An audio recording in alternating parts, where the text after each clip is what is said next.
최근 일본 경제의 폭망 확정이라는 보도가 계속 나오고 있습니다. 근본적인 원인으로 아베 정권의 엔저 정책을 꼽는 전문가들이 많습니다. 아베노믹스로 국내 총생산과 주가가 상승하는 듯 보였습니다. 그러나 이면에는 일본 경제와 가계자산의 침체가 장기간 진행되었습니다. 이런 상황이 최근 엔화의 가치가 급격하게 떨어지는 엔저 현상으로 완전히 회복 불가능한 상태가 되었습니다. 일본은행이 적극 개입하기를 바라는 경제 전문가의 의견도 많습니다. 그러나 그동안 아베와 함께 아베노믹스 정책을 뒷받침해온 일본은행이 고집을 피우고 있습니다. 기시다 총리가 긴급히 회동을 요청하는 등 상황이 심상치 않게 돌아가고 있습니다. 현재 일본 국내 경제는 엔화 가치 하락으로 엔화의 구매력 약화가 발생하고 있습니다. 가 바닥인 상황에서 소비자 물가는 인상되고 있으니 돈이 없다는 하소연이 나오는 것입니다. 일본은 금리와 물가 상승과 엔저 현상의 딜레마에 빠져 있습니다. 엔저로 에너지나 식료품의 수입 제품 중심으로 물가가 계속 올라가고 있습니다. 미국과의 금리 차이가 확대되면서 외국 자본이 빠져나가고 있기 때문입니다. 엔화의 가치가 폭락하면서 외국에서 수입하는 에너지 자원의 가격이 폭등하고 있습니다. 전력 생산에 차질이 생겨서 경제 전반에 큰 어려움을 줄 수 있습니다. 니칸 겐다이는 엔화 가치가 달러당 125엔대에 돌입했다. 인 생활은 앞으로 더 고통스러워진다라고 지적했습니다.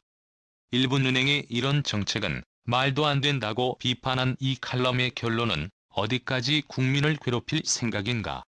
동양경제도 한자 기사에서 지금까지 완전히 다른 위험한 엔저 현상이 발생했다고 경고했습니다.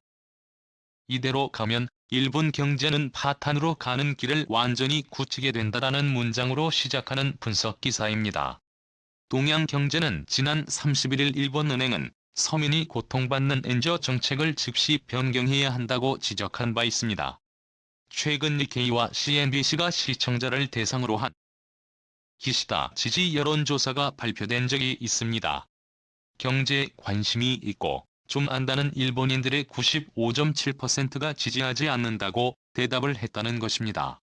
긴박하게 돌아가는 상황에 기시다는 구로다에게 회담을 요청했습니다. 구로다 하루히코 일본은행 총재는 지난 30일 다 총리와 긴급 회담을 했습니다. 그러나 이 회담에서도 구로다는 아베노믹스 기조가 맞다고 고집을 피웠습니다. 오늘 자일본 언론의 경제 관련 기사에서 제1탑뉴스는 하기유다 고이치 경제산업상이 아베노믹스를 비판했다는 내용입니다. 하기유다는 3일 NHK의 일요토론에 나와서 지난 과거에는 혁신이 없었고 결국 일본의 성장으로 이어지지 않았다는 반성을 한다. 잘 알고 있기 때문에 기시다 내각의 새로운 자본주의에서는 시장에 맡기려고 한다라고 발언했습니다. 그동안 아베와 일심동체로 정권을 함께해온 하기유다의 자금 비판은 충격적으로 받아들여지고 있습니다.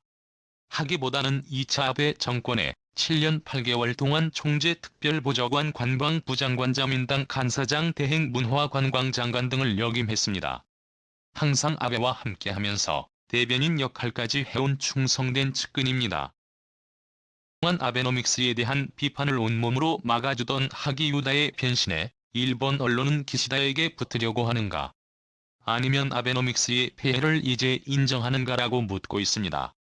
그동안 아베노믹스는 엔화 가치를 떨어뜨려 수출 기업의 이익 확대와 주가 상승을 큰 목표로 만들어 왔습니다. 결국 기업은 엔저에 푹 빠져서 성장으로 이어지는 기술 개발과 투자라는 혁신을 하지 않았다는 비판을 받았습니다. 싼 가격으로 싸구려 제품을 많이 만들어 팔면서 그나마 세계 시장에서 점유율을 유지해온 것입니다. 뉴스위크는 일본 사회의 격차를 가속시키는 심각한 나쁜 엔저 현상이라는 분석 칼럼을 게재했습니다.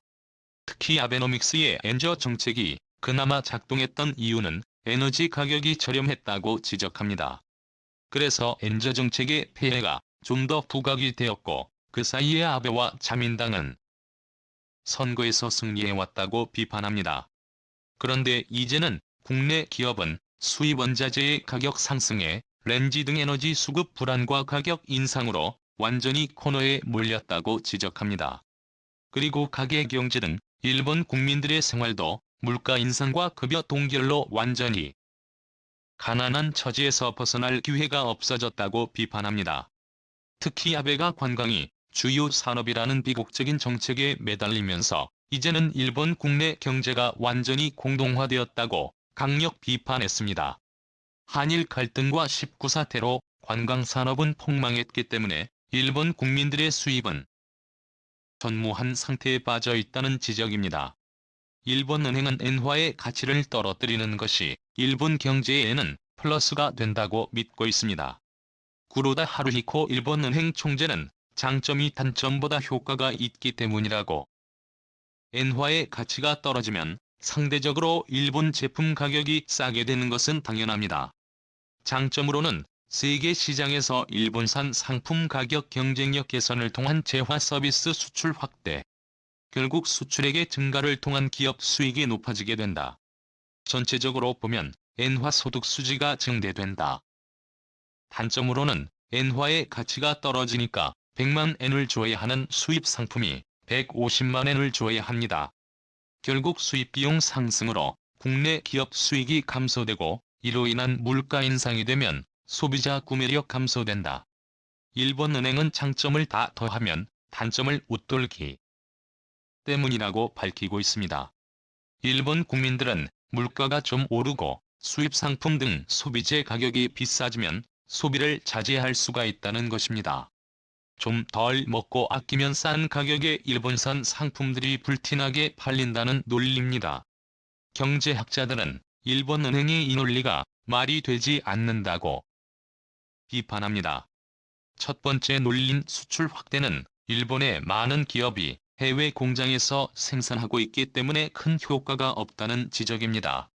두 번째 논리인 일본의 기업은 수익이 늘어난다는 것도 기업 수익이 설비 투자나 임금 상승에 전혀 파급되지 않는다는 지적입니다. 일부 기업의 수익이 늘어난다 해도 이런 투자와 사회 환원이 있어야 의미가 있다는 비판입니다.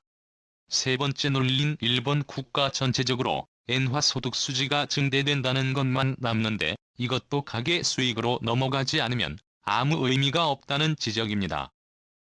엔화의 가치가 떨어져서 일본이라는 국가가 대외적으로 메리트를 얻는 것이 물가가 오르고 더 가난해지는 일본 국민들이 당하는 고통을 상쇄하고도 남을 것인가라는 종합적인 비판입니다.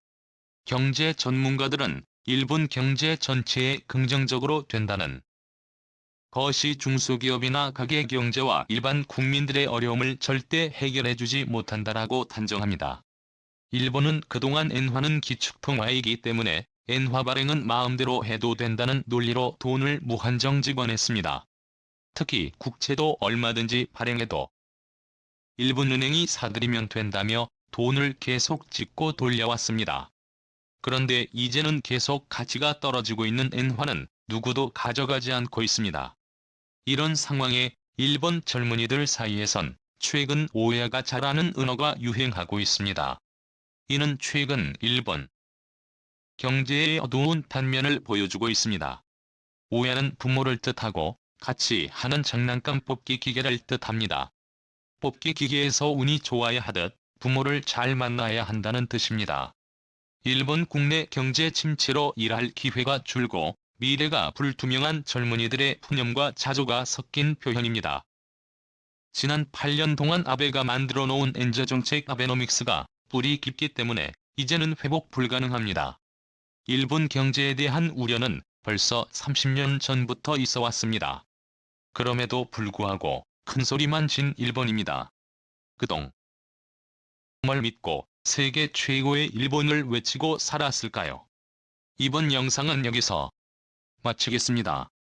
시청해주셔서 감사합니다.